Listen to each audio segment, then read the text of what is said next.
नमस्कार दोस्तों, स्वागत है आपका स्टडी फॉर सिविल सर्विसेज में। वीडियो को पूरा देखिए। कोई भी आपका फीडबैक है, कोई सजेशन है, तुरंत वीडियो में कमेंट करके जरूर बताइए। अच्छा लगे तो वीडियो लाइक जरूर कर लीजिए और ऐसे वीडियो लगातार फ्री में पाने के लिए चैनल को तुरंत सब्सक्राइब कर लीजिए और बेल आइकन को जरूर टैप कर लीजिए ताकि आगे भी सारे वीडियो आपको मिलते रहे। यूट्यूब में फॉलो करते हैं तो प्लीज ये वाला फ्री टेलीग्राम चैनल जरूर ज्वाइन कर लीजिएगा। सारे नोटिफिकेशन, सारे अपडेट यहीं पे आते हैं, ध्यान रखिएगा। स्टडी फॉर सिविल सर्विसेज का कोई भी पेड ग्रुप अगर आपको ज्वाइन करना है तो सिर्फ 856480560660897523864455 यही नंबर है हमारे, सिर्फ जहां पे कॉल या व्हाट्सएप कर सकते हैं।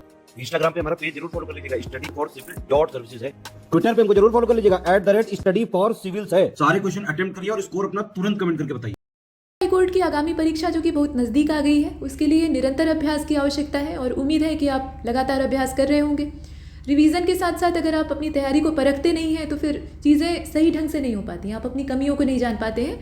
तो अगर आप इस तरह का अभ्यास करना चाहते हैं कि गलतियां करके सीखें और अपनी गलतियों पर ये ध्यान दें कि कौन से एरिया में आपके प्रश्न ज़्यादा गलत हो रहे हैं, तो आप हमारे इस क्विज़ वाले ग्रुप से जुड़ सकते हैं। ये पेड क्विज़ का चैनल है हमारा टेलीग्राम का, यहाँ जुड़कर आप निरंतर ढेर सारे प्रश्नों का अभ्यास कर सकते हैं। तो शुरू करते हैं आज के क्वेश्चन को। वीडियो में आप देख रहे हैं, अंबूर का युद्ध या अंबर का युद्ध कहा जाता है, ये कब हुआ था?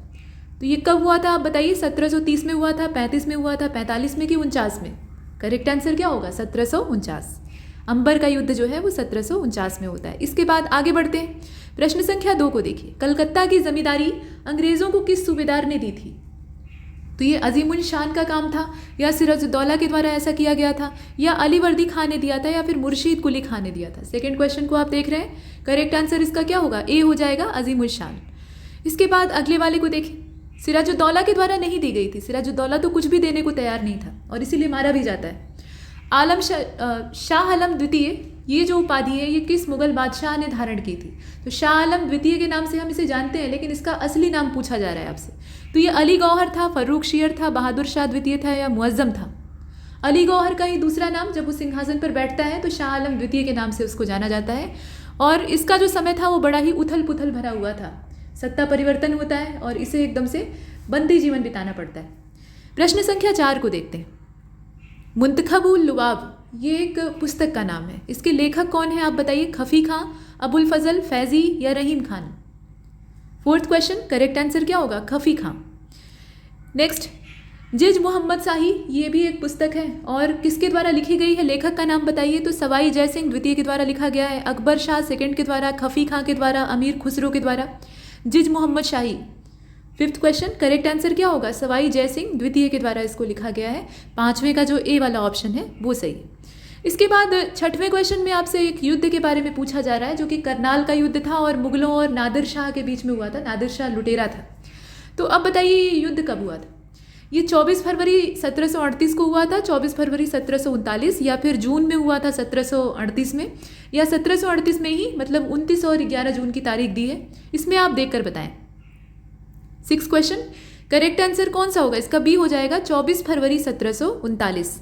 बी वाले ऑप्शन को हमने चुना।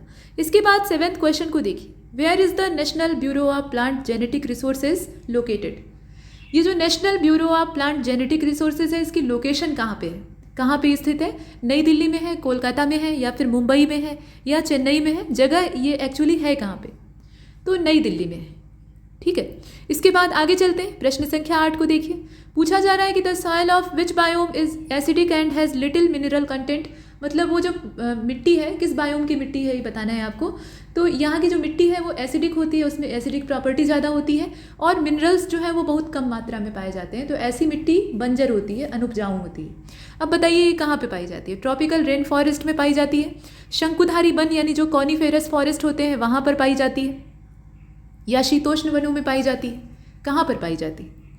करेक्ट आंसर इसका कौन सा होगा? बी वाला हो जाएगा, जो शंकुधारी वन होते हैं, कोनीफेरस फॉरेस्ट होते हैं, वहाँ पे पाई जाती है। भाई उष्णकटिबंधीय वर्षा वन की मिट्टी तो बड़ी उपजाऊ, लेकिन जो ऊपर की परत है वो लीचिंग की वजह से प्रभावित हुई है तो वो नष्ट हो गई है। तो इस वजह से अब वहाँ पर खेती करना या नए जंगल उगाना संभव नहीं है, लेकिन एसिडिक प्रॉपर्टी वहाँ की मिट्टी में उतनी नहीं पाई जाती है जितनी कि कोनीफेरस में पाई जाती है। इसके बाद 9वें नंबर के क्वेश्चन को देखिए। पेड़ पौधों और जंतुओं की सर्वाधिक विविधता, ये कौन से वनों की विशेषता है? कहाँ पे सबसे ज़्यादा डाइवर्सिटी देखी जाती है? तो ये सीधी बात है कि जो उष्णकटिबंधीय वन है वहीं पाई जाएगी, लेकिन इसमें जो ऑप्शन दिए हैं उन्हें ध्यान से देखिएगा। शीतोष्णकटिबंधीय पर्णपाती वन है यानी टेम्परेट डेसिडुअस फॉरेस्ट है, या ट्रॉपिकल वेट फॉरेस्ट है, या फिर सवाना है, या फिर शीतोष्णकटिबंधीय घास के मैदान है। अब इसमें आप देखकर बताएं, जो विकल्प दिया है उसमें से चुनना होता है। 9th क्वेश्चन, करेक्ट आंसर इसका क्या होगा? उष्णकटिबंधीय आर्द्र वन। हमेशा इसमें बारिश होती रहती है, लगभग रोज ही। इसके बाद 10वें प्रश्न को देखिए। जैव विविधता शब्द का इस्तेमाल सबसे पहले, यानी बायोडाइवर्सिटी जो वर्ड है एक्चुअली, उसको सबसे पहले यूज़ किसने किया था? ये WG रोजेन के द्वारा किया गया था, या अर्नेस्ट हैकेल ने किया था, या एल फेब्रे? इसमें 3 पर्यावरण विदों के ही नाम दिए हैं, देख कर बताइए। करेक्ट आंसर इसका क्या होगा? ए हो जाएगा, WG रोजेन। WG रोजेन के द्वारा ये शब्द जो है ये सबसे पहली बार इस्तेमाल किया गया था। इसके बाद आगे बढ़ते हैं। उस प्रक्रिया का नाम क्या है जिसमें कि गैस सीधे सीधे, ध्यान से देखिएगा, गैस सीधे सीधे ठोस वस्तु में परिवर्तित हो जाती है। मतलब गैसीय अवस्था से कन्वर्जन होता है किस रूप में? ठोस में। अवस्था परिवर्तन आप जानते हैं कि किसी भी मैटर की 3 स्टेट होती हैं, सॉलिड, लिक्विड, गैस। तो इसमें क्रमशः अवस्था परिवर्तन होता है। सॉलिड से पहले लिक्विड बनता है, फिर लिक्विड से गैस, लेकिन कभी कभी बीच में से एक स्टेप जो है वो स्किप कर जाता है, सॉलिड से सीधे गैस और गैस से सीधे सॉलिड। तो ऐसा जो गैस से सीधे सॉलिड वाला प्रोसेस है वो कौन सा है? इसमें से डिपोजिशन है, सब्लिमेशन है यानी ऊर्ध्वपातन, या ट्रांसपिरेशन है। 3 अलग अलग प्रक्रियाओं के नाम दिए। करेक्ट आंसर क्या होगा? डिपोजिशन। इसमें आप सब्लिमेशन को मत चुनिएगा। सब्लिमेशन में क्या होता है? ठोस से सीधे सीधे गैस अवस्था में परिवर्तित होने की प्रक्रिया होती है, और उसका उल्टा प्रोसेस होता है डिपोजिशन। इसके बाद 12वें नंबर के क्वेश्चन को देखिए। हवा में माफ कीजिए, हवन में समिधा के रूप में, समिधा का मतलब क्या होता है? जो हवन करने के लिए लकड़ी हम लोग इस्तेमाल करते हैं, तो वो समिधा किस वृक्ष की होती है आमतौर पे?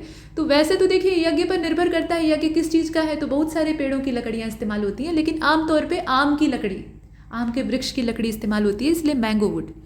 इसके बाद 13 नंबर का क्वेश्चन देखिए। कहा जा रहा है कि कौन सा तत्व हथेली पर रखने पर पिघल जाता है? कौन सा तत्व ऐसा है जो कि हथेली पर रखने पर पिघल जाता है? तो ये गैलियम है, सोडियम है, मैग्नीशियम है, या फिर बोरान है?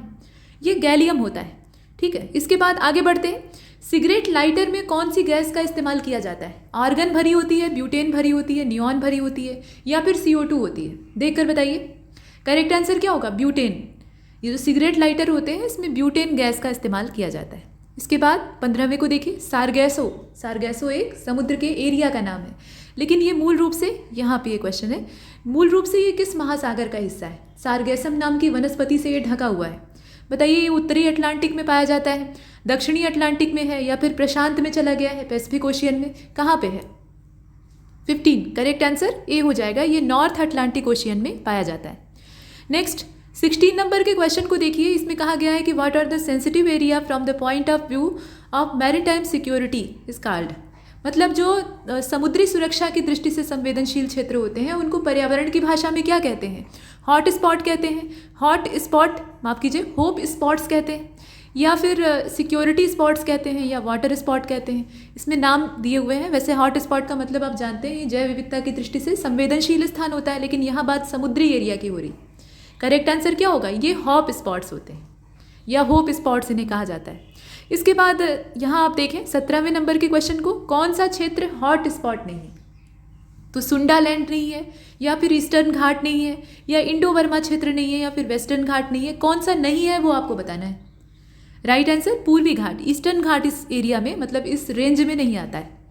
अगले वाले को देखते हैं। 18वें क्वेश्चन में आपसे पूछ लिया गया कि सांप्रदायिक अवार्ड और पूना पैक्ट, भीमराव अंबेडकर और कांग्रेसी नेता, विशेष रूप से गांधी जी के बीच में ये समझौता होता है। नहीं तो अंग्रेजों की मंशा तो ये थी कि जो दलित हैं उनको भी एक अलग संप्रदाय के तौर पे डेवलप कर दिया जाए। जो सांप्रदायिक निर्वाचन था उसमें उन्हें अलग कोटा ही दे दिया गया। तो इस तरीके से एक अलग धर्म की तरह उन्हें ट्रीट किया जाने लगा। तो गांधी जी काफ़ी उससे व्यथित होते हैं, और अंबेडकर की पूरी इच्छा थी कि वहाँ पे दलितों के साथ न्याय हो। दोनों अपने अपने दृष्टिकोण से सही सोच रहे थे, लेकिन धर्म का बंटवारा अच्छी बात नहीं थी, और धर्म के आधार पर देश का बंटवारा। तो इसलिए अंत में समझौता होता है, दोनों पक्ष आपस में समझा बुझा के पैक्ट करते हैं। तो ये बताइए कि कितनी सीटें दलित वर्ग के लिए आरक्षित की जाती हैं? इसमें 78 और 88 दिया है। मतलब इसमें 2 चीज़ें हैं, एक तो सांप्रदायिक अवार्ड है, दूसरा पूना पैक्ट है। तो दोनों के लिए क्रमशः देखिएगा, 78 और 88 दिया है, 71 और 148 दिया है, 148 71 दिया है, या 80 और 88। इसमें सावधानी से आप चुनिएगा, 2 अलग अलग चीज़ पूछी गई। तो 18वां जो है इसका राइट आंसर बी हो जाएगा, ये 71 और 148। सांप्रदायिक अवार्ड में कितना, इसमें 71 होगा, और पूना पैक्ट में 148। इसके बाद 19वें को देखते हैं। गढ़वाल रेजिमेंट के जवान जो थे उन्होंने किस आंदोलन में प्रदर्शनकारियों पर गोलियां चलाने से मना कर दिया?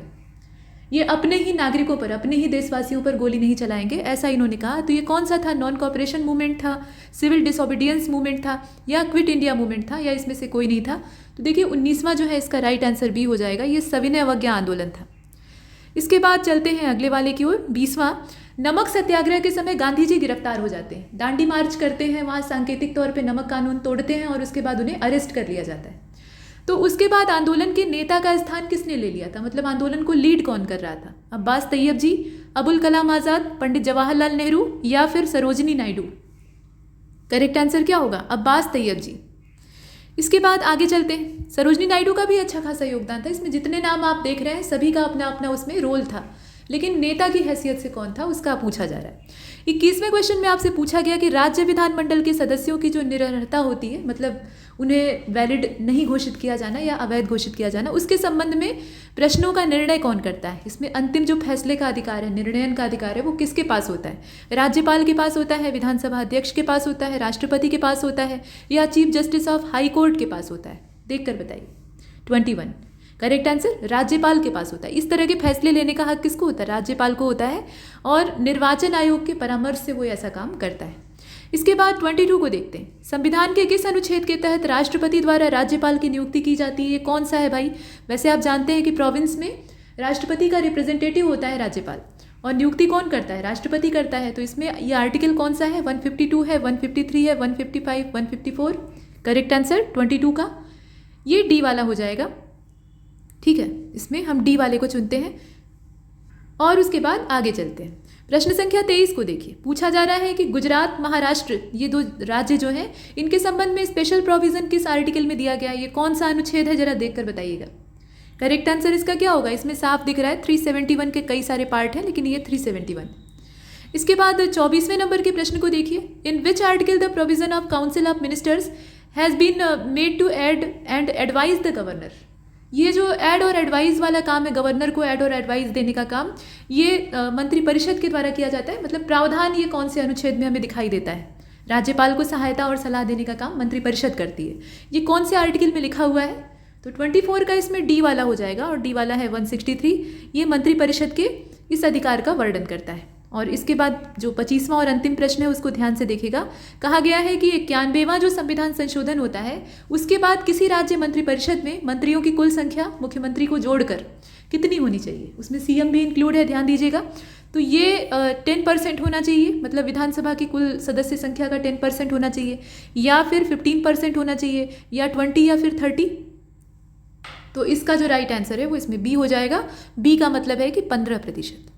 तो यहाँ तक हमने क्विज़ के प्रश्नों को अटेम्प्ट किया है। ऐसे ही अच्छे प्रश्न आपको लगातार वीडियो के माध्यम से मिलते रहेंगे।